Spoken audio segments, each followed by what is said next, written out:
Baik, bismillahirrahmanirrahim. Selamat malam semuanya. Nama saya Muhammad Arun Darmawan dengan NIM 415010172. Di sini saya akan menjelaskan kalian terkait artikel Build Your Own Video Generation Web App menggunakan time capsule untuk keperluan UAS saya.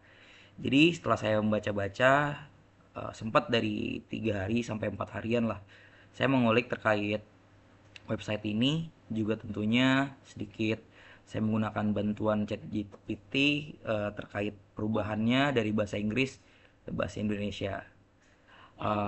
Dari website yang telah saya pelajari ini, artikel ini menjelaskan terkait aplikasi web ya menggunakan GrabFI tentunya karena ini masuk terhadap ranah mata kuliah saya. Ini dibangun untuk menghasilkan video yang dipersonalisasi berdasarkan IP pengguna. Jadi aplikasi ini tuh dijadikan sebagai kasus utama yang namanya time capsule. Ini fitur utamanya aja. Dari latar belakang itu, time capsule ini hadir buat beberapa fitur-fitur utama. Ya, kita bisa ngubah foto pengguna menjadi karakter visual di sini. Kita juga bisa nempatin karakter tersebut menjadi sebuah konteks sejarah atau lebih ke futuristiknya. Di sini kita bisa ngasilin video pendek yang terasa tuh personal.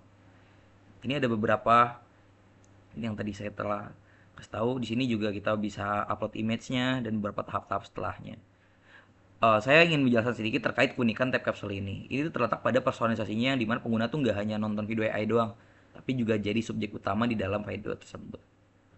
Jadi ya di sini juga ada konsep dasarnya terkait video generation web app ini. Jadi di sini ada input, ada transformasi atau web processing. Ya kita menganalisis foto, nyusun prompt, ngasilin gambar dan mengonversi gambar jadi video. Kayak beberapa contoh-contoh kecil tuh kalau kita ke chatbot seperti GPT, kita ingin menghasilkan video-video atau menghasilkan foto-foto, kita juga ngasih pesannya di sana ya, kita analisis fotonya dulu, kita susun prompt menghasilkan gambar dan konversi gambar jadi video. Ya untuk outputnya ya hasil ini berupa gambar dan video yang dapat kita lihat, tentunya bisa kita unduh dan bisa kita kirim ke email pengguna. Ya, struktur ini uh, bisa merupakan proses mayung tunggal melainkan rangkaian pipeline AI yang saling berhubung. Di sini juga saya akan menjelaskan ke kalian semua terkait cara kerja time capsule ini ya. Jadi cara kerjanya ini, alur kerja time capsule ini jelaskan secara bertahap. Ada pengguna mengunggah foto diri, mengunggah milih atribut seperti entitas, periode waktu, profesi, aksi yang dilakukan. Jadi sistem AI ini ngasilin potret visual berdasarkan pilihan tersebut. Jadi potret tersebut gitu kita ubah jadi video pendek, hasil akhirnya itu dikirimkan kepada pengguna. Alurnya ini time capsule ini mampu ciptain pengalaman yaitu time travel secara visual, misalnya tuh jadiin gladiator Romawi, ilmuwan Renaissance atau penjelajah masa depan. Itu bisa menciptakan pengalaman time travel seperti itu. Bisa berubah-ubah gitu. Personanya kita pengen di mana. Terkait time capsule ini ada beberapa teknologi yang digunakan terkait time capsule ini. Ini yang tadi bilang ini tuh proses-prosesnya. Nah, ini contoh outputnya. Teknologi digunakan terhadap time capsule ini, artikel ini menekankan bahwa keberhasilan time capsule nggak bergantung cuma pakai model AI doang, melainkan integrasi banyak teknologi. Bisa pakai Python sebagai bahasa utama, ya chat GPT, OpenAI, Google Gemini, Runway ML, OpenCV dan sebagainya. Tentunya di tiap-tiap hal yang kita lakukan tentu ada tantangan yang dibahas. Dan di artikel ini pun ada tantangan juga yang dibahas di sini. Yaitu artikel ini menyoroti berbagai kendala atau tantangan yang bakal kita hadapi ketika terkait time capsule ini, terutama terhadap proses pengembangannya. Antara lain tuh yang pertama itu ada kegagalan model AI atau error API. Model AI ini nggak selalu menghasilkan output yang diharapkan sehingga diperlukan mekanisme fallback. Juga kontennya itu sensitif ya, tanpa prompt yang aman, AI berpotensi menghasilkan konten yang tidak pantas. Uh, yang kita lihat baru-baru ini tuh di 2026 ya, terutama di tahun-tahun yang baru ini, kita juga dihadapi AI yang di viral di Instagram itu Grongs yang memuat konten-konten yang tidak senonoh. Juga konsistensi wajah, menjaga agar wajah karakter tetap konsisten di sebanyak video merupakan tantangan yang besar. Jadi ketika video kita terintegrate ke AI, terkadang tuh AI itu outputnya tidak selalu sama wajah kita. Lalu ada biaya dan performa. Video generation membutuhkan waktu dan biaya yang tidak sedikit, terutama untuk demo real time-nya. Juga pemilihan provider AI. Tidak semua AI stabil dan dapat diandalkan sehingga pemilihan provider menjadi faktor yang cukup krusial. Juga di sini yang saya pelajari itu di sini ada nilai pembelajaran dan dari artikelnya. Untuk pembelajaran sendiri, di sini tuh kita dituntut untuk mempelajari perancangan form yang baik, penanganan error yang matang, penilaian infrastruktur yang tepat, manajemen ekspektasi pengguna, pengujian berulang terhadap model dan API. Ya, kesimpulan yang telah saya jelaskan tadi dari awal sampai akhir, secara keseluruhan ya uh, artikel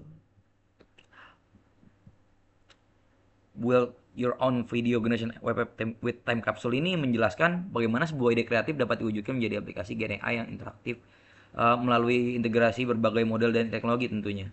Dan Time Capsule ini menjadi contoh nyata bahwa video generation berbasis AI ini memiliki potensi yang sangat besar pasti. Namun juga menuntut perencanaan teknis, infrastruktur, dan pengolahan error yang sangat serius tentunya.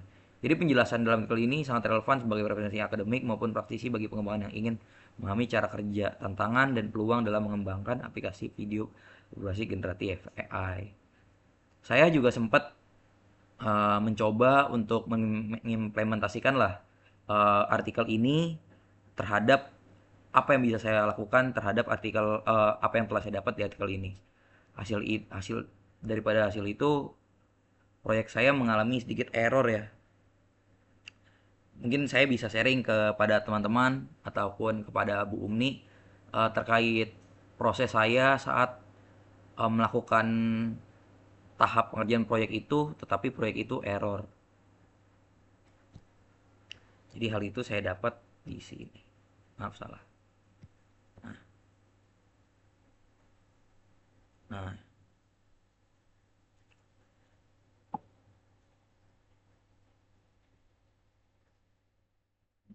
ini di awalnya nih. Jadi pada awalnya tuh saya berencana ya, setelah saya melihat artikel tersebut, melihat ringkasan konsep time capsule dari artikel itu, saya mengide untuk membuat sebuah proyek.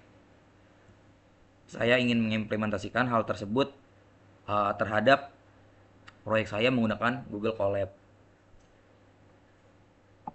Tapi ada beberapa fatal dan error yang ternyata yang baru saya ketahui tidak cukup ya hanya dengan menggunakan satu framework aja, tapi kita harus menggunakan ini lainnya. Saya hanya menggunakan sini menggunakan Laravel. Saya hanya ya awalnya ingin itu outputnya tuh kita bisa menginput foto dan video hanya sekedar sederhana itu saja. Tapi karena gagal ya sudah.